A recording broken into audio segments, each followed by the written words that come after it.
আমরা কি সকল মা বোনের কাছে এই ফ্যামিলি কার্ডটা পৌঁছে দিব? না, সেভাবে করছি না, করছি তবে একটু অন্যভাবে।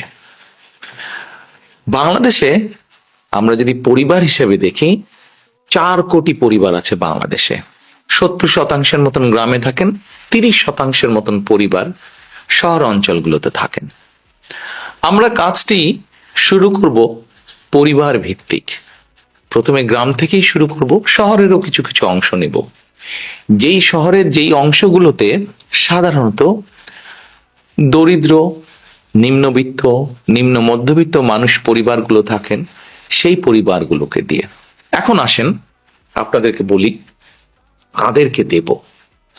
ধরুন আপনি একজন গৃহিণী, আপনি একজন মা, আপনার পরিবারের সদস্য সংখ্যা হয়তো 5 বা 6। আপনি যদি মা বা গৃহিণী হয়ে থাকেন, তখন আপনার কাছে আমরা পৌঁছবো এবং পৌঁছে আপনার কাছে এইরকম একটি ফ্যামিলি কার্ড নামে একটি কার্ড দিব।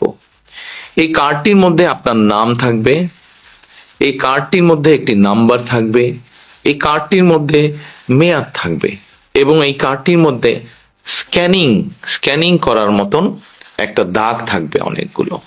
এখন আপনি হয়তো জিজ্ঞেস করতে পারেন যে এই যে 4 কোটি পরিবার বললাম, একবারে সব 4 কোটি পরিবারকে দেব? 4 কোটি পরিবারকে হয়তো আমরা একবারে সব দিতে পারবো না। আমরা ধীরে ধীরে পরিবারগুলোর কাছে যাব, তবে আমাদের চেষ্টা থাকবে সকল পরিবারের কাছে পৌঁছানোর। এখন আসেন, এই ফ্যামিলি কার্ড তো দিলাম, কিন্তু লাভটা কি হলো তাহলে আপনার?